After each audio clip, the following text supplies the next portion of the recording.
Roberto Fortuno. I'm currently employed at KITOPI. KITOPI is a high-tech powered multi-brand, and I'm working as a senior brand chef. I've been residing in UAE for almost 17 years now, since 2006. The most important thing that I encountered is cultural differences about Filipino, and from different part of personality especially. Mas natutunan ko siyang maging very, I could say, adaptable to the surrounding. And as a Filipino, mas lumukod-tani pa rin sa akin yung Filipino, that you be a good example, be very responsible at work, as long as you could help others. And at the same time, they will help you also. Yun yung isa sa mga natutunan.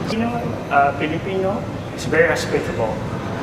One of the things that it helped me is makita din yung ibang culture, how they respond, and how I see in terms of UAE, napaka-hospitable din sila. And ang mas nagustuhan ko is we are the same, almost same culture alike, but different presented to the community. UAE, or I could say an Emirati, very hospitable also. Filipino is very hospitable, and different country or different person also very hospitable. The importante lang na makita personality, how you define it.